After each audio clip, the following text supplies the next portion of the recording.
சரி, நான் வந்துட்டு ஒரு கொஷின் ஒன்று கேட்குறேன். Why do you want to live longer if you are unhappy? அது ஒரு கைண்ட் ஆஃப் ஹார்ட் டிசீஸு. அது வந்து ஹார்ட் அட்டாக் வரலாம், கார்டியக் அரெஸ்ட் வரலாம். கார்டியக் அரெஸ்ட்னா hello, welcome back to another episode. So இந்த வீடியோவில் நம்ம டிஸ்கஸ் பண்ண போகிற புக் வந்து outlive the science and art of longevity.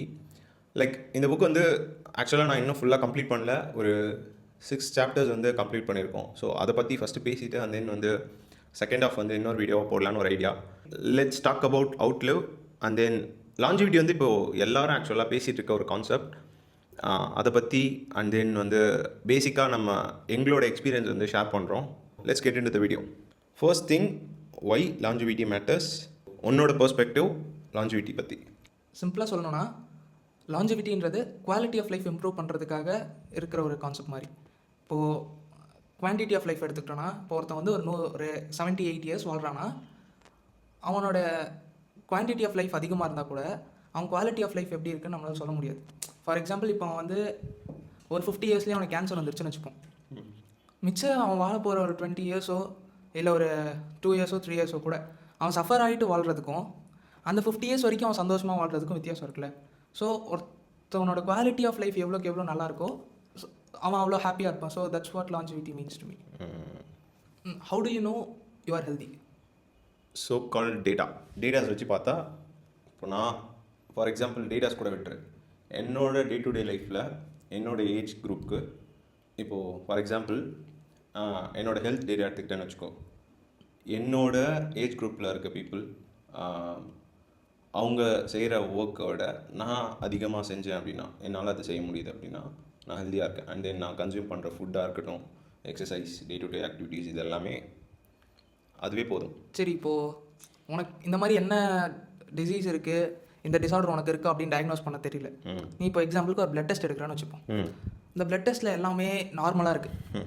Okay, அப்படி நார்மலாக இருக்கும்போது டு யூ திங்க் நம்ம ஹெல்த்தியாக தான் இருக்கோம், எந்த டிஃபிஷியன்ட்டும் இல்லை நமக்கு? I don't know. இப்போது எந்த மிஷினுமே வந்து லைக் இப்போது நம்ம பிளட் டெஸ்ட் எடுக்க போகிறோன்னு வச்சுக்கோ. ஏன் அவன் ஒரு 10 மிஷின் 12 மிஷின் வச்சுருக்கான்னா அதில் எல்லாமே கரெக்டான ரிசல்ட்டாக வருமானு எனக்கு தெரியல. ஏன்னா இப்போது ஃபார் எக்ஸாம்பிள் லாஸ்ட் டைம் ஒரு இடத்துல போய் பிளட் டெஸ்ட் எடுத்தேன். என் பேர் எல்லாமே கொடுத்துட்டு வந்தேன், அட்ரஸ் எல்லாமே மேலுக்கு ஃபீமேல்னு போட்டு கொடுத்தான். ஸோ அந்த அளவுக்கு தான் அவேர்னஸ் இருக்குது. அந்த மிஷின் எந்த அளவுக்கு ஒர்க் ஆகுன்றது எனக்கு தெரியல. பட் ஸ்டில் மிஷின் வந்து எப்பயுமே அக்யூரேட்டான ரிசல்ட்லாம் சொல்லாது. கண்டிப்பாக. நான் இது ஏன் இந்த கொஸ்டின் வந்துட்டு இப்போ ஆக்சுவலாக கேட்டேன்னா, ஆத்தர் வந்து இந்த புக்கில் ப்ரீ டயபெட்டிக் பேரடாக்ஸ் அப்படின்னு ஒரு விஷயத்தை பற்றி சொல்லியிருப்பார். அதாவது சிம்பிளாக சொல்லு. நான் சொல்கிறேன். இப்போது நீ ஒரு பிளட் டெஸ்ட் எடுக்கிற, அதில் உன்னோட பிளட் குளுக்கோஸ் லெவல் செக் பண்ணும்போது ஜென்ரலாக அது வந்து 5.1% இருக்கணும். 5.1%? அது ஆக்சுவலாக நார்மல் 5.1%ன்றது. இப்போது 6.5% அப்படின்னா அது வந்து உனக்கு டயபெட்டிஸ் இருக்குது அப்படின்னு சொல்லுவோம். புரியுதா? இப்போது அந்த மெஷர்மெண்ட்லாம் வந்து யார் சூஸ் பண்ணுறாங்க? அவங்களோட மெட்டபாலிசம் பொறுத்து அந்த ரேட் ஃபிக்ஸ் பண்ணுறாங்கன்னு நினைக்கிறேன். இப்போது நான் சொல்கிறேன், coming back to the point, 5.1% இருந்துச்சுன்னா தட் இஸ் நார்மல். இப்போ 6.5% இருந்துச்சுன்னா அவங்களுக்கு டயபெட்டிஸ் இருக்குது சான்சஸ், டயபெட்டிக் அப்படின்னு பிளட் டெஸ்ட் ரிசல்ட்டில் வரும். ஸோ இப்போது ஒரு வேளை 6.5% வந்து டயபெட்டிக், இப்போ 6.4% இருந்துச்சுன்னா டெக்னிக்கலி அது டயபெட்டிக் கிடையாது. ஓகேவா? டெக்னிக்கலி டயபெட்டிக் கிடையாது, ஆனால் அவர் டயபெட்டிக்காக இருக்கார், ப்ரீ டயபெட்டிக். ஓ, ஸோ இப்போ பிளட் டெஸ்ட் பொறுத்த வரைக்கும் யூ ஆர் நார்மல், ஆனால் you are in the verge of getting diabetes. Makes sense. இது எப்படி செக் பண்ணுறாங்கன்னா, பிளட்டில் வந்து HB1 வைரஸ் நான் செக் பண்ணிக்கிறேன். HbA1c அப்படின்னு ஒரு ஃபேக்டர் இருக்குது. அந்த ஃபேக்டர் தான் செக் பண்ணுவாங்க. அந்த ஃபேக்டரோட பர்சன்டேஜ் வந்து 6.5 அதுக்கிட்ட இருந்துச்சுன்னா டயபெட்டிஸ் இருக்குது அப்படின்னு ரிசல்ட் வரும். ஸோ இப்போ அது வந்து ஒரே 1% 0.1% கம்மியான கூட டெக்னிக்கலி ஆர் நாட் டயபெட்டிக், ஆனால் ப்ரீ டயபெட்டிக்காக இருப்போம். நம்ம டயபெட்டிக் ஸ்டேஜ்க்கு ஒரு ஸ்டேஜ் முன்னாடி இன்னும் ஒரு பாயிண்ட் அதிகமானால் கூட நம்மளுக்கு டயபெட்டிஸ் இருக்கும். ஆனால் பிளட் டெஸ்ட் ரிசல்ட்டில் வரும்போது நம்மளுக்கு நார்மல்னும் போது we think we are healthy, நம்ம ஹெல்த்தியாக தான் இருக்கோம் அப்படின்னு நினச்சிக்கிறோம். ஆனால் அப்படி இருக்கிறது இல்லை. ஸோ இந்த மாதிரி நிறைய ஃபேக்டர் வந்து எதை ஃபைனலாக சொல்லுதுன்னா, நார்மல் இஸ்ன்ட் ஹெல்தி. நம்ம ஒரு ரிசல்ட் பார்க்கும்போது நார்மலாக இருக்கும் அப்படின்னா நம்ம ஹெல்த்தியாக இருக்கோம்னு சொல்ல முடியாது. அதை நம்ம எப்படி தெரிஞ்சுக்கிறது? இந்த சென்ஸ் நம்ம டே டு டே லைஃப்பில் ஆக்டிவாக இருக்க முடியுதா, டயர்டாகாமல் இருக்கோமா, நல்ல ஸ்லீப் எடுத்துக்கிறோமா, நம்ம மெட்டபாலிசமில் எந்த சேஞ்சஸும் இல்லையா, அதெல்லாம் வச்சு தான் புரிஞ்சிக்க முடியும். இப்போது லாஞ்சிவிட்டின்றது நிறைய பீப்புளுக்கு என்ன திங்க் பண்ணியிருப்பாங்கன்னா ஒரு 100 இயர்ஸ் ஒரு குறிப்பிட்ட நான் இவ்வளோ வருஷம் வாழணும் ஒரு எக்ஸ்பெக்டேஷன் இருக்கும். நான் ஒரு இப்போது லாங்கஸ்ட் பீரியட் அதில் மென்ஷன் பண்ணியிருந்தது வந்து 122ன்னு நினைக்கிறேன். யாரோ ஒரு லேடின்னு நினைக்கிறேன். லேடி. அதில் இன்னொரு இன்ட்ரெஸ்டிங்கான விஷயம் என்னென்னு பார்த்தோன்னா உமனோட லைஃப் ஸ்பேன் வந்து அதிகமாக இருக்குது. அதில் இன்னொன்று நான் கொடுத்துருந்தாங்க. அப்போது இன்கேஸ் யாருக்காவது இந்த மாதிரி நான் ஃபஸ்ட்டு இந்த லாஞ்சிவிட்டிக்கு எக்ஸாம்பிள் சொல்லிடுறேன். இப்போ அந்த லேடி 122 இயர்ஸ் வாழ்ந்தாங்கல்ல. ஸோ அவங்களோட லைஃப் ஸ்பேன் வந்து இப்போது அதிகமாக வாழ்ந்துருக்காங்க. அவங்களுக்கு இன்கேஸ் நடுவில் வந்து கேன்சர் வந்துருச்சு அப்படின்னா அவங்க சஃபர் ஆகிட்டு இருப்பாங்க. அவங்களுக்கு என்ன அசெட் இருந்தாலும் சரி, அவங்களுக்கு எவ்வளோ அட்வான்ஸான டெக்னாலஜி இருந்தாலும் அந்த 122 இயர்ஸ் வரைக்கும் அவங்க சஃபர் ஆகிட்டு தான் இருப்பாங்க. விச் மீன்ஸ் அவர் என்ன சொல்கிறாருன்னா, நீ எவ்வளோ வருஷம் வாழ்ந்தாலும் உன்னோட லைஃப் ஸ்பேன் வந்து இன்க்ரீஸ் பண்ணுறது தான் லாஞ்சிவிட்டின்றது. பட் அது வந்து எந்தளவுக்கு அட் த சேம் டைம் உன்னோட டிசீஸ் இல்லாமல் without any suffering the quality சொல்லுவாங்கல்ல, the quality of your health. So அது வந்து ஈக்குவலி இம்பார்ட்டன்ட் அப்படின்னு சொல்லியிருந்தார். மெடிசனோட பிக்கஸ்ட் ஃபெயிலே வந்து டைம் ஸ்கேல் ஆஃப் ட்ரீட்மெண்ட் அப்படின்னு சொல்கிறார். இப்போது ஒருத்தவனுக்கு ஒரு டிசீஸ் வருதுன்னா அந்த டிசீஸ் வந்ததுக்கப்புறம் அதை க்யூர் பண்ணணும்னு நினைக்கிறதோட ப்ரிவென்டிவாக இருக்கணும். அது வந்து இவர் மெடிசன் 1ன்னு சொல்கிறது வந்து வேக்சின் கண்டுபிடிச்ச ஸ்டேஜ். இதில் வந்து சும்மா ஒரு மெட்டஃபர் மாதிரி ஒன்று சொல்லியிருக்காரு. மெடிசன் 1 2.0 அதுக்கப்புறம் 3.1. 2.0ல என்ன நடக்குதுன்னா, உனக்கு ஏதோ ஒரு ஆக்சிடென்ட் ஆச்சு அப்படின்னா அதை சரி பண்ணுற விஷயம் வந்து 2.0. அது வந்து ஒரு லைக் ஒன்று ஒரு ஆபத்துலேருந்து காப்பாற்றுதுன்னு வச்சுக்கோ. 3.1ன்றது லைக் ப்ரிவென்டிவ் கிடையாது. லாஞ்சிவிட்டின்றது ப்ரிவென்டிவ் கிடையாது, ப்ரோஆக்டிவ்னு சொல்லியிருந்தேன். நான் வந்து கோத்ரூ பண்ண ஒரு விஷயம் சொல்கிறேன். நிறைய டாக்டர்ஸ் இருக்காங்கல்ல, இது என்னோடய எக்ஸ்பீரியன்ஸில் வந்து சொல்கிறேன். ஐ டோன்ட் நோ, இது என்னோட பெர்ஸ்பெக்டிவ். நான் வந்து இப்படி தான், எனக்கு வந்து ஒரு ஒரு டிசீஸ் இருக்குது. த்ரூ அவுட்டாக நான் கோத்ரூ பண்ண ஒரு விஷயம்.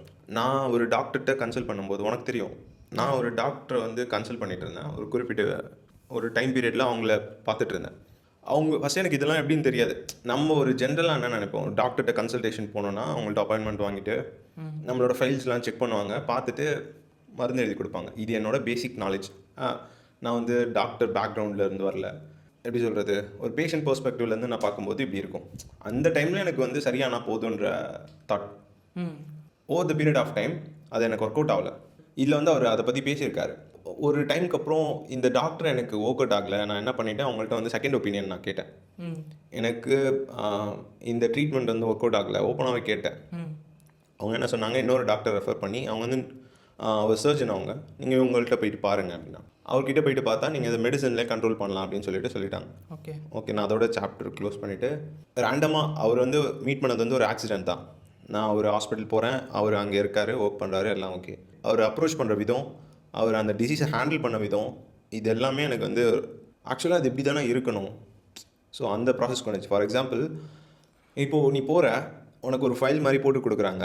நான் அதை ஃபஸ்ட்டு வந்து நினைப்பேன், ஒரு பேஷண்ட்டாக போகும்போது அகெயின் இவங்க வந்து ஒரு பிஸ்னஸ் மாடல் கொண்டு வராங்க அப்படின்னு தோணும். பட் என்னோட ப்ராப்ளம் வந்து ஒரு நாளில் சரியாக வருதோ இல்லை ஒரு வருஷத்தில் ஒரு 3 வருஷத்தில் சரியாக வருதோ கிடையாது. கண்டினியூஸாக நான் வந்து மானிட்டரிங்லேயே இருக்கணும். இப்படி போகிறேன். அவர் வந்து என்கிட்ட கேட்டார், உனக்கு இந்த ப்ராப்ளம் எப்போ வந்து இருக்குது, சிம்டம்ஸ் என்ன, நீ என்னென்ன மெடிசன் இது வரைக்கும் எடுத்திருக்க, அதுக்கப்புறம் வந்து எப்பப்போலாம் உனக்கு இந்த ப்ராப்ளம் வந்துச்சு அப்படின்ட்டு எல்லா டீட்டெயில்ஸும் கேட்டார். அதில் ஆக்சுவலாக அந்த ஃபைலில் இருக்குது. ஓகே, இல்லை இப்படி தானே பேசிக்காக டயக்னோஸ் பண்ணணும். எந்த ஃபைலில் இருக்குடா. எல்லா டாக்டர்ஸும் என்ன பண்ணுவாங்கன்னா ஃபைலில் இருக்கிறத செக் பண்ணி பார்த்துட்டு விட்டுருவாங்க. இவர் வந்து என்ன சொன்னார்னா, நீயே எழுதிட்டு வா, நீ ஃபைல்லலாம் எனக்கு காட்டக்கூடாது, நீயே ஹேண்ட் ரிட்டன் மாதிரி எழுதிட்டு வா அப்படின்னு சொன்னார். ஃபுல்லாக நான் த்ரூ அவுட்டாக எல்லாத்தையும் செக் பண்ணிவிட்டு எடுத்துகிட்டு போயிட்டு டாக்டர்கிட்ட காமிச்சேன். இது வந்து அவர் எழுதிட்டு வர சொன்னார்ன்றதுக்காக ஒரு நல்ல டாக்டர் அப்படி சொல்ல. நான் அவர் அப்ரோச் பண்ணுற விதம், இப்போது எனக்கு இப்போது ஃபார் எக்ஸாம்பிள் உனக்கும் எனக்கு ஒரு ஏஜின்னு அண்ட் தென் ஒரே பிளட் குரூப்னு கூட வச்சுக்கோ. ஈவன் தோ நம்ம சிமிலராக எல்லாமே கனெக்ட் ஆனாலும் நம்மள டே டு டே லைஃப்னு ஒன்று இருக்குது. அவர் சொன்ன அந்த ட்ரீட்மெண்ட் அப்ரோச், டேப்லெட் எந்த டைமுக்கு சாப்பிட்ணும், மெடிசன் எந்த டைமுக்கு எடுத்துக்கணும், அதுக்கப்புறம் வந்து லைக் ஃபுட் எப்படி சாப்பிட்ணும், அந்த உன்னோட சர்க்காடியன் ரிதம் என்ன, உன்னோட டைமிங் என்ன, உன்னோட லிமிட் என்ன, இது எல்லாமே சொன்னார். இப்போ நீ நானும் எனக்கும் உனக்கு ஒரே ப்ராப்ளம்னு வச்சுக்கோ. இப்போ 2 பேரும் போயிட்டு அந்த டாக்டர்கிட்ட காமிச்சோம் அப்படின்னா உனக்கு வேறு மாதிரியான ட்ரீட்மெண்ட் இருக்கும், எனக்கு வேறு மாதிரியான ட்ரீட்மெண்ட் இருக்கும். ஸோ அவர் என்ன பண்ணார்னா, த்ரூ அவுட்டாக இந்த எபிசோட்ஸ்லாம் பார்த்தாரு.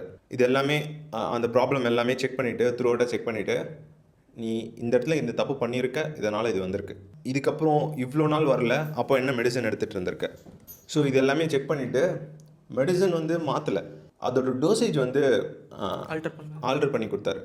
ஸோ அந்த ப்ரெசிஷன் இருக்குல்ல, ஸோ அதுதான் வந்து அவர் எனக்கு பண்ண ஒரு பெரிய விஷயம். அவர்கிட்ட போனதுலேருந்து எனக்கு வந்து சில மெடிசன்லாம் எவ்வளோ இம்பார்ட்டன்ட்ன்றது சொன்னார், அதோட சைடு எஃபெக்ட்ஸும் என்னன்றது சொன்னார். ஓகே, எனக்கு இது ஒரு டவுட்டு. நீ இதுக்கு முன்னாடி செக் பண்ண டாக்டர்ஸ் வந்து கண்டிப்பாக மெடிசன்ஸ் எழுதி கொடுப்பாங்க, அதெல்லாம் ஓகே. அந்த மெடிசனோட சைடு எஃபெக்ட்ஸ் என்ன, இதெல்லாம் வந்து இதை கண்ட்ரோல் பண்ணுது, இதுக்கு இம்பார்ட்டன்ட், இதுக்கு தான் இதை எடுத்துக்கிற அந்த மாதிரி சொன்னாங்களா, இல்லை மெடிசன் மட்டும் எழுதி கொடுத்துட்டு விட்டுட்டாங்களா? Over the period of time நம்மளுக்கே தெரிஞ்சிடும்ல இதெல்லாம். நீயா கண்டுபிடிக்கிறது வேறு. இப்போது நீ ஒரு சம்திங் ஏதோ ஒரு அவங்க வந்து மேஜராக என்ன சொன்னாங்கன்னா, அந்த நாலேஜ்லாம் கொடுக்கல, இவரும் அதெல்லாம் கொடுக்கல, எதுவும் நீ ரொம்ப ஆராய்ச்சி பண்ணாதன்னாரு. நான் வந்து ரொம்ப ஒரு எல்லாத்தையும் ஒரு எக்ஸ்ட்ரீமாக போய் பார்ப்பேன். இந்த மெடிசன் என்ன, இதோட சைடு எஃபெக்ட்ஸ் என்ன, இதுக்கு எந்த ஃபுட்லாம் ஒத்துக்காது. ஸோ அந்த மாதிரி நான் ரொம்ப எக்ஸ்ட்ரீமாக சர்ச் பண்ணுவேன். நீ இதெல்லாம் எக்ஸ்ட்ரீமாக யோசிக்காத, இப்போது நான் கொடுக்குறத ஃபாலோ பண்ணு. ஸோ இந்த டைமில் தான் நீ ஸ்பெசிஃபிக்காக மெடிசன் எடுத்துக்கணும், இந்த டைமில் சாப்பிட்ணும், இந்த டைமில் தூங்கணும். ஸோ அவர் சொன்னது த்ரூ அவுட்டாக ஃபாலோ பண்ணேன். எனக்கு அதுக்கப்புறம் எந்த ப்ராப்ளமும் இல்லை. இப்போ இது வந்து உன்னோட ப்ரிஃபரன்ஸாக இருக்குது, இந்த மாதிரி ஒரு டாக்டர் வந்துட்டு ட்ரான்ஸ்பரண்ட்டாக இருக்கணும். ட்ரான்ஸ்பரண்ட்டாக இருக்குது சொல்லடா, அவரோட ஆத்தர் இதுலேயும் அந்த புக்லேயும் அதே தான் சொல்லியிருக்காங்க. லாஞ்சிவிட்டின்றது எல்லாருக்குமான காமனான விஷயம். இந்த எக்ஸசைஸ், ஸ்லீப்பு, இது எல்லாமே எல்லாத்துக்கும் காமனான விஷயம். இப்போது சில பேருக்கு வந்து மைண்ட் இருக்குல்ல, இப்போ உனக்கு ஒரு எவ்வளோ, ஃபார் எக்ஸாம்பிள் நீ ஒர்க் பண்ணுறேன்னு வச்சுக்கோ, உன்னோட மைண்ட் எவ்வளோ நேரம் ஆக்டிவாக வச்சுக்க முடியும்? 3 hours. என்னோட 3 hours வேறு மாதிரி இருக்கும். இப்போ ஃபார் எக்ஸாம்பிள் உனக்கு ஈவினிங் இருந்துச்சுன்னா எனக்கு பகலில் இருக்கும், நான் மார்னிங் பர்சனாக இருக்கலாம், நீ ஈவினிங் பர்சனாக இருக்கலாம், இந்த மாதிரி டிஃபர் ஆகும். ஃபார் எக்ஸாம்பிள் டோசேஜ் வந்து மாற்றி கொடுக்கறது, டேப்லெட்ஸ் இதெல்லாம் சொல்கிறது எல்லாமே எல்லா டாக்டரும் பண்ண மாட்டாங்க. நீ ஜென்ரலாக போவ, உன்னோட பேப்பர் வந்து படிக்கிறதுக்கே அவங்களுக்கு டைம் இருக்காது. ஸோ அவங்க எவ்வளோ கேர்லெஸ்ஸாக உனக்கு டேப்லெட்ஸ் கொடுத்துருப்பாங்க.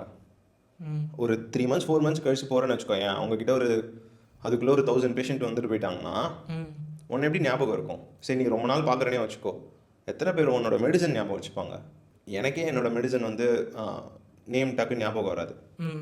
ஸோ அப்படி இருக்கப்போ எத்தனை டாக்டர் வந்து எஃபிஷியண்ட்டாக இருப்பாங்க? இவருக்கு வந்து லைக் இப்பயும் சொல்ல போனால் நான் ஃபஸ்ட்டு எழுதின பேப்பர் எடுத்து காமிச்சிட்டு தான் நான் திருப்பி த்ரூ அவுட் எக்ஸ்பிளைன் பண்ணுவேன். ஸோ அதான். நீ இந்த டேப்லெட் எடுத்துக்கிறதுனால வேறு ஏதாவது ஃபேக்டர்ஸ் அஃபெக்ட் ஆகுதான்னு செக் பண்ணாருன்னு சொல்கிறேன். லைக் ஏதோ ஒன்று ஃபேட் அதிகமாக இருக்குது, கொலஸ்ட்ரால் அதிகமாக இருக்குன்னு வச்சுக்கோ. கொலஸ்ட்ரால் அதிகமாக இருந்தால் இந்த ப்ராப்ளம் என்ன சிவியர் ஆகும்ப்பா, இதை கண்ட்ரோல் பண்ணு. அண்ட் தென் ஃபுட் ஹேபிட்ஸ் வந்து சேஞ்ச் பண்ணாங்க. ஓகேவா, ஃபுட் ஹேபிட்ஸ் வந்து கம்ப்ளீட்டாக சேஞ்ச் பண்ணாங்க. நீ இது தான் சாப்பிட்ணும், இப்படி தான் இருக்கணும் அப்படின்ட்டு. அவர் சொன்னது எல்லாருக்கும் இது வந்து காமனாக பார்க்குற விஷயந்தான். பட் ஃபாலோ பண்ணும்போது எனக்கு எந்த பிரச்சனையும் இல்லை. ஓகே. ஸோ அதான் இதில் வந்து அதை பற்றி பேசியிருக்காரு ஆத்தர், லைக் ப்ரெசிஷன் பற்றி, ஈச் அண்ட் எவ்ரி பர்சனுக்கு எப்படி வந்து மெடிசன் ஒர்க் ஆகுன்றதை பற்றி ரொம்ப வந்து நிறையா அந்த டேட்டாஸ்லாம் படிச்சல, ரொம்ப டெக்னிக்கல் டேர்ம்ஸில் இருந்துச்சு, அதெல்லாம் என்னால் புரிஞ்சிக்க முடியல. பட் என்னோட எக்ஸ்பீரியன்ஸில் அது வந்து கரெக்டாக செமையாக சொல்லியிருந்தார் அவர். சரி, நான் வந்துட்டு ஒரு கொஸ்டின் ஒன்று கேட்குறேன். Why do you want to live longer if you are unhappy? So நீ கேட்குற மாதிரியே வச்சுப்போம். இப்போ எனக்கு வந்து நான் சோலோவாக எல்லா வேலையும் நான் தான் பார்த்துக்கணும்னு வச்சுக்கோ. நான் இந்த ஏஜில் ஒரு சைக்கிள் எடுத்துகிட்டு போயிட்டு எதாவது வேணும் நான் வாங்குறது, நடந்து போய் ஒரு ஆக்டிவாக ஒரு விஷயம் செய்கிறது, எக்ஸசைஸ் பண்ணுறது, இது எல்லாமே என்னால் இப்போ முடியும். நான் ரொம்ப ஆக்டிவாக செய்வேன். ஒரு 70 இருக்கும்போது என்னால் அந்த வேலையை செய்யணும்ல. நான் ஹாப்பியாக இல்லைனாலும் அன்னைக்கு அந்த வேலையை செய்யணும்ல. இப்போ எனக்கு பசிக்குது, நான் போய் சாப்பாடு செஞ்சு சாப்பிடணும்ல. ஸோ திங்க் ஒரு பர்பஸ் இருக்குது. So you want to live longer. Purpose இல்லை, பேசிக் நீடே எனக்கு வந்து இல்லாமல் போயிடும் நான் அன்ஹெல்தியாக இருந்தேன் அப்படின்னா. லாஞ்சிவிட்டி விட்டுரு. ஓகே. லாஞ்சிவிட்டின்றது இட்ஸ் அண்டர் ஹெல்த்தியர், அந்த இதில் தான் வரும். ஸோ கொஞ்சமாவது ஹெல்த் கன்சர்ன் இருக்கணும். ஓகே, சரி. Do you think genes affect longevity of a person? Genes வந்து அதை என்னால் ப்ரெடிக்டே பண்ண முடியாது. ஜீன்ஸ் வந்து உனக்கு என்ன தலையில் எழுதியிருக்கோ அதுதான் ஜீன்ஸ். கரெக்டு தான். ஆனால் இப்போது நம்மளுக்கு முன்னாடி வாழ்ந்தவங்க எனக்கு இந்த டெக்னிக்கல் டேர்மாக மெடிசன் எப்படி இருக்குது, அதுக்கப்புறம் வந்து இந்த மிஷின் இதுக்காக வந்திருக்கா, அதெல்லாம் எனக்கு தெரியாது. என்னை பொறுத்த வரைக்கும் பேசிக் நீட்ஸ், எக்ஸசைஸ், ஸ்லீப், மிஞ்சி போன சப்ளிமெண்ட்ஸ், அதையும் தாண்டி உனக்கு கரெக்டான மெடிக்கேஷன்ஸ், அதான். இதெல்லாம் வந்து நம்மளை பார்த்துக்குது. இப்போ ஜீன்ஸ் நீ சொன்ன மாதிரி ஃபேட் தானே. இப்போ நம்ம ஏன்ஷியன்ஸ்க்கெல்லாமே நல்ல ஜீன்ஸ் இருந்திருக்கு. இந்த சென்ஸ் அவங்களோட லாஞ்சிவிட்டி ப்ரொமோட்டிங் ஃபேக்டர் வந்து ஈவன் தோ தே ஆர் அன்ஹெல்தியாக இருந்தால் கூட அவங்களோட ஜீன்ஸ்னால அந்த ஹெல்தியாக இருந்திருக்காங்க. ரொம்ப இது வந்து நிறைய பேர் சொல்லிடுவாங்க. இது எனக்கு ரொம்ப காமெடியாக இருக்கும் கேட்கும்போது. இந்த அந்த காலத்துலலாம் எப்படி இருந்தாங்க தெரியுமா, தாத்தா பாட்டி அப்படிலாம். அந்த காலத்தில் பீப்புள் வந்து இப்படிலாம் சாப்பிட்டாங்க, இவ்வளோ வருஷம் வாழ்ந்தாங்க அப்படின்னு. நீ அந்த ஸ்டாட்ஸ் எடுத்து பார்த்த அப்படின்னா அப்போது இருக்கிற அந்த நான் சொன்னல 122 அந்த ஏஜ்ல இருந்து இப்போ எனக்கு தெரிஞ்சு ஒரு 75-80 மேக்ஸிமம் அவ்வளோதான் அப்படின்னு தான் நான் நினைக்கிறேன். நிறைய பேருக்கு பட் ஒரு சில பேர் இன்னமும் 90+ வாழ்ந்துட்டு இருக்கதான். விச் மீன்ஸ் அந்த ஜீனை தாண்டி அவங்களோட ஃபுட் ஹேபிட்ஸாக இருக்கலாம், டெய்லி ஆக்டிவிட்டீஸாக இருக்கலாம். ஈச் அண்ட் எவ்ரி பர்சன் வந்து டிஃப்ரெண்ட் தான். அவங்களோட டெய்லி ஆக்டிவிட்டீஸ்னு ஒன்று இருக்குல்ல முன்னாடி சொன்ன மாதிரி, அதுவும் வந்து இது எல்லாமே ஆட் ஆன் ஆகும். இப்போ பொல்யூஷன் ஜாஸ்தி, அதுக்கப்புறம் நீ நார்மலாக இப்போ ஏர் பொல்யூஷன் எடுத்து உன் ஏரியாவில் பார்த்து தெரியும் ஆவரேஜாக இருக்கா இல்லையா அப்படின்னு.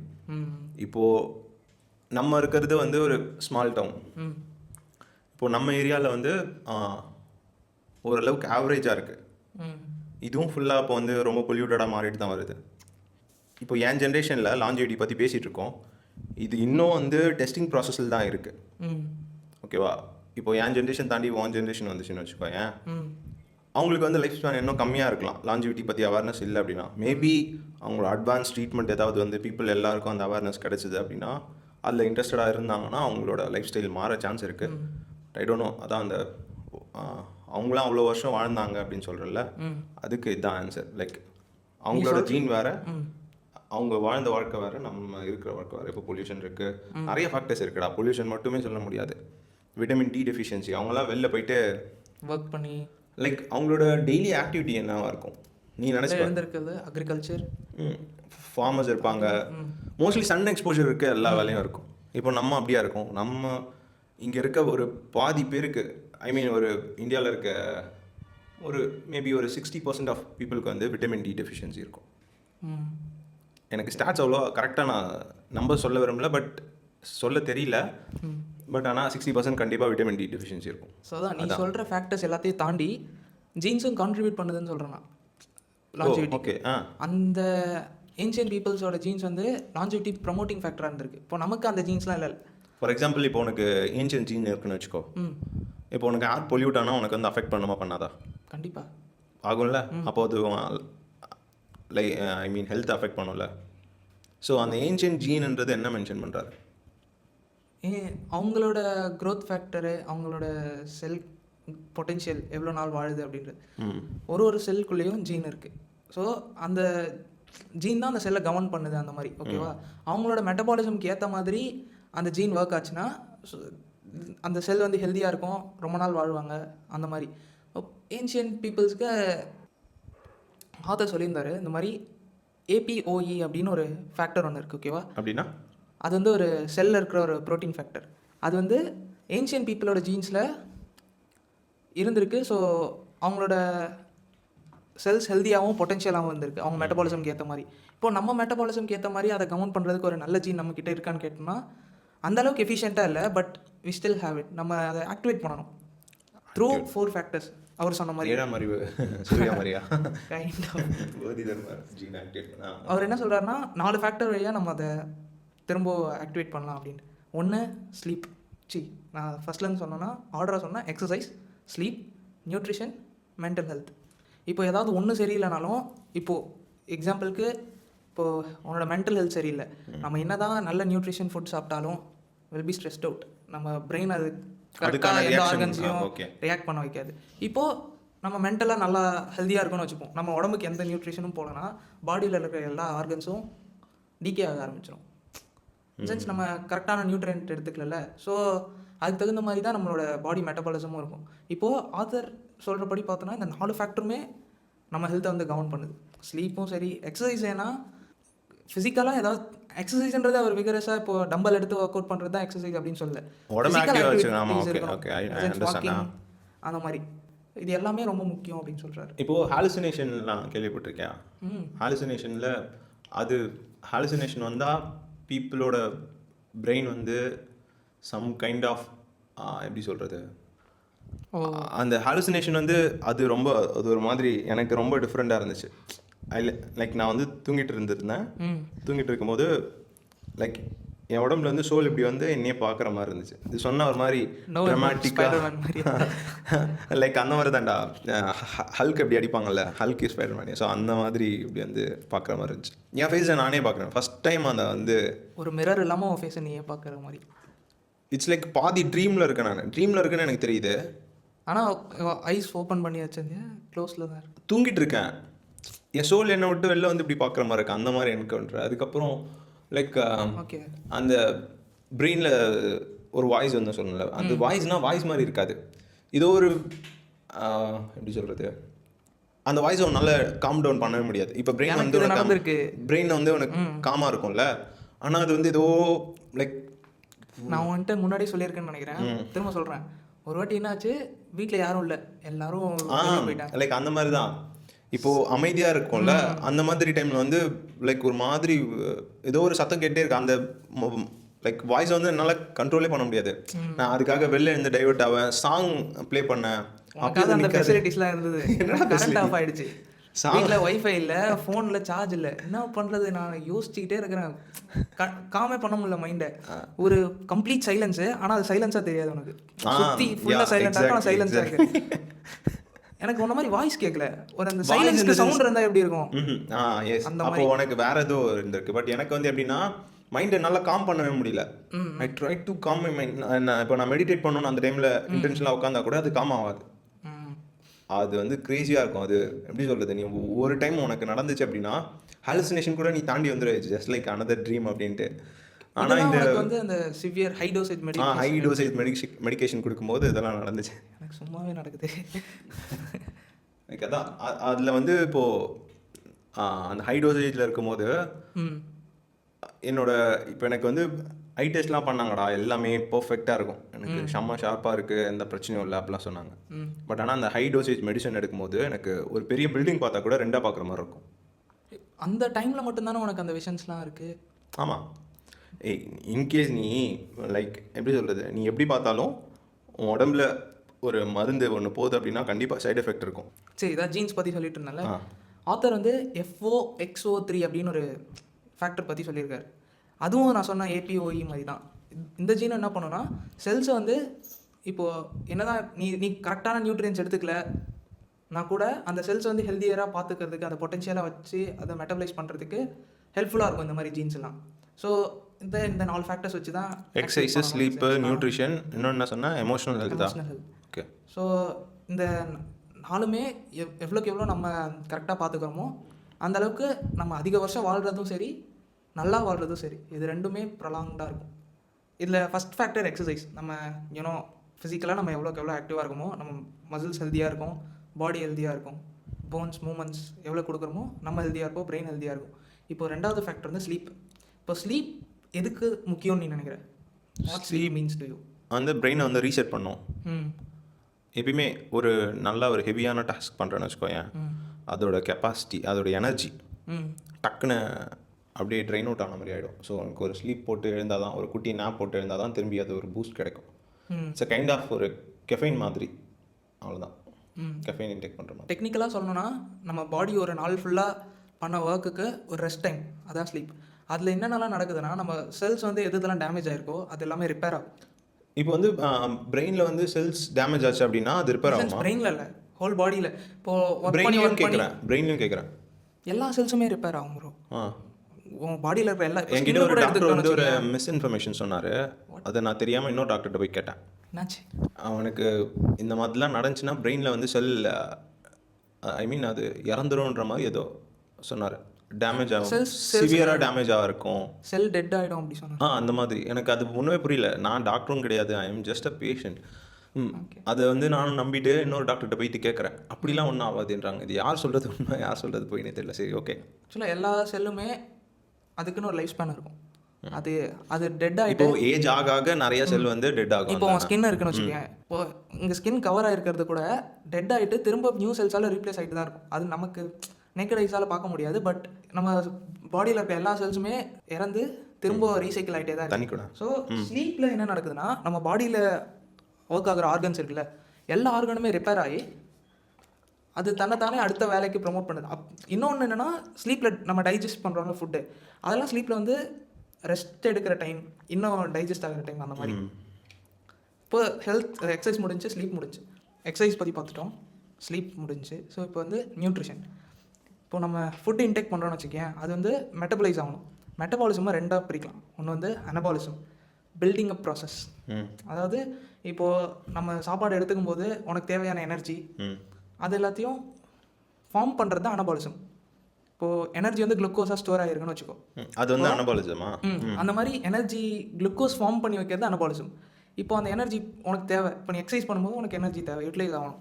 அது வந்து கெட்டபாலிசம். கெட்டபாலிசமா? அனபாலிசம்னா பில்டிங் அப், கெட்டபாலிசம்னா பிரேக்கிங் அப். இது ரெண்டு ப்ராசஸும் சேர்ந்தது தான் மெட்டபாலிசம். அனபாலிசம், கெட்டபாலிசம், அதுக்கப்புறம் அது மெட்டபாலிசம். இப்போ எனர்ஜி வைக்கிறது பேர்லாம் குளுக்கோஸ் ஃபார்ம் ஆகுது அனபாலிசம், குளுக்கோஸ் பிரேக் டவுன் ஆகி அந்த எனர்ஜி நீ யூஸ் பண்ணுற கெட்டபாலிசம். இது பேர் தான் மெட்டபாலிசம்னு சொல்கிறாங்க. இப்போ நீ ஒரு ஃபுட்டு எடுத்துக்கிறேன்னா அதில் உள்ள நியூட்ரியன்ஸ், ஃபேட்டு, ப்ரோட்டீனு, வேறு என்னென்னலாம் இருக்கும், விட்டமின்ஸ், மினரல்ஸ், இதெல்லாமே ஒரு பார்ட்டாக பிரியும். இப்போ பிரியும் போது ஒரு செல்லுக்குள்ளே மேஜராக ஒரு காம்ப்ளெக்ஸ் ஒன்று இருக்குன்னு வச்சுக்கோ. எம்டார் அப்படின்னு ஒரு காம்ப்ளெக்ஸ் இந்த புக்கில் ஆத்தர் சொல்லியிருக்காரு. MTOR, எம்டார் அப்படின்னு ஒரு காம்ப்ளெக்ஸ் இருக்குது. அது வந்து ரெண்டாக பிரியுதுன்னு வச்சுக்கோ. MTOR complex 1, mTOR complex 2. இப்போ இந்த காம்ப்ளெக்ஸ் 1 என்ன எதுக்கெலாம் ப்ரொமோட் பண்ணுதுன்னா, இப்போ நீ ஃபுட்டு எடுத்துக்கும் போது காம்ப்ளெக்ஸ் 1 வந்து ஆக்டிவேட் ஆகும். அது வந்து ஃபுட்டில் இருக்கிற அந்த நியூட்ரியன்ஸ் எல்லாத்தையும் அப்சர்வ் பண்ணிவிட்டு குளுக்கோஸ் ஃபார்ம் பண்ணும். காம்ப்ளெக்ஸ் 1 எம்டார் 1 இது வந்து என்ன சொல்கிறது, குளுக்கோஸ் ஃபார்ம் பண்ணுறதுக்கு உதவுது.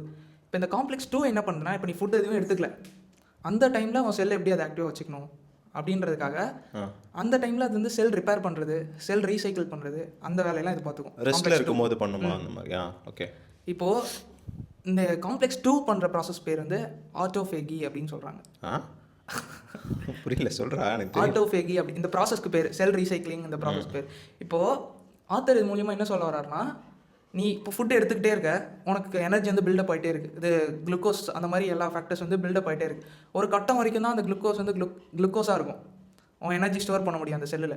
இப்போது ஒரு அளவுக்கு அதிகமாக ஃபுட் இன்டேக் பண்ணும்போது அந்த இது வந்து குளுக்கோஸாக ஸ்டோர் ஆகாமல் ஃபேட்டாக ஸ்டோர் ஆகும். ஓகே. அது வந்து குளுக்கோஸ் இல்லாமல் கிளைக்கோஜன் என்ற ஃபார்மேட்டில் ஸ்டோர் ஆகி அது வந்து ஃபேட்டாக கன்வெர்ட் ஆகிடும். இப்போ அந்த ஃபேட்லாம் எப்போ யூட்டிலைஸ் ஆகும்னா, நீ இருக்கிற இன்டேக் பண்ண எல்லா எனர்ஜியும் பிரேக் டவுன் ஆகும்போது தான். இப்போ ஃபாஸ்டிங் இருக்கும்போது அந்த ஃபேட் யூஸ் ஆகுமா? ஃபாஸ்டிங் எக்ஸசைஸ் பண்ணும்போது கூட. ஓகே.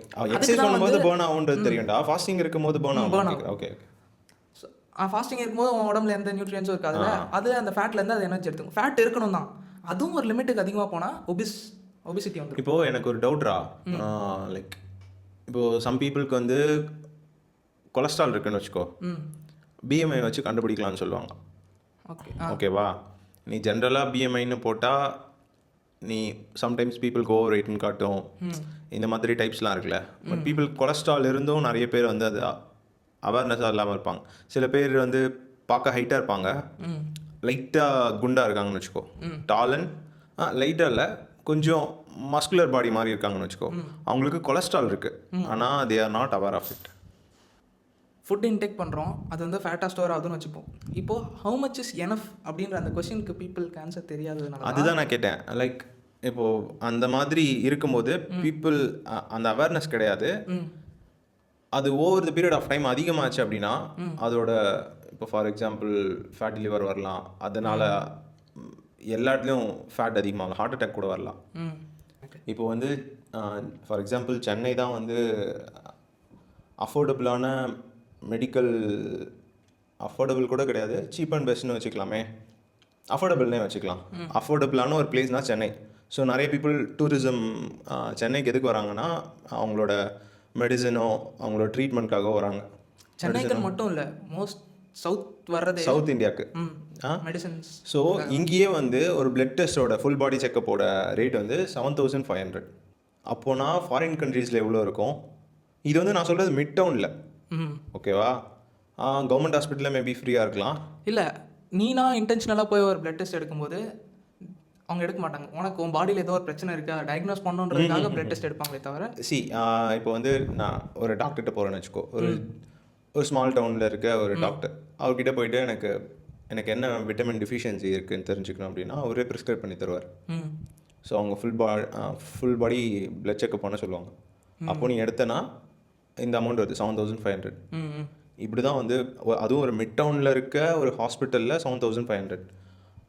கவர்மெண்ட் ஹாஸ்பிட்டல் வந்து அது வேறு கதை. இப்போது கவர்மெண்ட் ஹாஸ்பிட்டலில் எம்ஆர்ஐ எடுக்கிறேன்னு வச்சுக்கோங்க, மினிமம் அமௌண்ட் வந்து பே பண்ண சொல்லுவாங்க. 2500 அந்த ரேஞ்சுக்கு இருக்கும். ஓகே. இப்போது இதுவே ப்ரைவேட்டுக்கு போனோன்னா டிபெண்ட்ஸ் ஆன் உன்னோட இது தெரியும்ல, 10,000லேருந்து 20,000-30,000 வரைக்கும் இருக்குது. MRI scan. ஆமாம். ஓகே. இப்போது எம்டர் காம்ப்ளெக்ஸ் 1 இருக்குல்ல, அது வந்து ஓகே. இப்போ ஃபுட்டு இன்டேக் எடுத்துக்கும் போது அளவுக்கு அதிகமாக நம்ம ஃபேட்டாக கன்வெர்ட் ஆகி அது ஸ்டோர் ஆகுது. இப்போ இந்த ஃபேட்டாக ஸ்டோர் ஆகுது எல்லாமே எல்லா ஆர்கன்லேயும் போய் டெபாசிட் ஆகும். இப்போது ஹார்ட்டுக்கு போகிற வெயின் ஆர்ட்ரிஸ்லாம் கொலஸ்ட்ரால் டெபாசிட் ஆச்சுன்னா ஹார்ட் அட்டாக் வரும். ஆத்ரோஸ்க்ளீரோசிஸ் அப்படின்னு ஒரு டிசார்டர் ஒன்று அது வரும். அப்படின்னா அது ஒரு கைண்ட் ஆஃப் ஹார்ட் டிசீஸு. அது வந்து ஹார்ட் அட்டாக் வரலாம், கார்டியாக் அரெஸ்ட் வரலாம். டிஃப்ரென்ஸ் இருக்குது. கார்டியாக் அரெஸ்ட்னா ஹார்ட் வந்து இன்ஸ்டண்ட்டாக பீட் பண்ணுறது ஸ்டாப் பண்ணிடும், பிளட் பம்ப் பண்ணுறது நிறுத்திடும், ஸ்டாப்ஸ் பீட். ஸோ அப்போ அந்த இப்போ ரெண்டுமே எனக்கு டவுட் இருக்கு. Cardiac arrest and then heart attack. 3 இருக்கு. Heart attack, heart failure, cardiac arrest. இது 3க்கும் வித்தியாசம் இருக்கு. எனக்கு ஃபர்ஸ்ட் பேசுறதுக்கே டிஃபரன்ஸ் இருக்கு.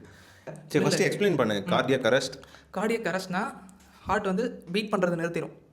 ஸோ அதுக்கு திரும்ப அந்த பல்ஸ் ஜென்ரேட் பண்ணுறதுக்காக அப்போ சிபிஆர் பண்ணுவோம். ஓகேவா? இப்போ ஹார்ட் ஃபெயிலியர்னா ஹார்ட் பிரெயின் டெத் மாதிரி, அது பிரெயின் டெத் மாதிரி ஹார்ட் ஃபெயிலியர்ன்றது. ஹார்ட் ஃபெயிலியர் கூட அப்படி தான். இதில் வந்து அதில் பிரெயினோட ஃபங்க்ஷன் ஸ்டாப் ஆகிடுச்சுல, இதில் ஹார்ட்டோட ஃபங்க்ஷன் ஸ்டாப் ஆகாது, ஆனால் எஃபிஷியண்ட்டான ஃபங்க்ஷன் பண்ணாது. ஹார்ட் ஃபெயிலியர்னாமா? ஓகே. அதுக்கு தான் ஆர்டிஃபிஷியல் பேஸ் மேக்கர்லாம் வைப்பாங்க ஹார்ட்டில். அந்த பல்ஸை கரெக்டாக அத்தனை பல்ஸ் கொடுக்கறதுக்கு ஆர்டிஃபிஷியல் பேஸ் மேக்கர் வைப்பாங்க.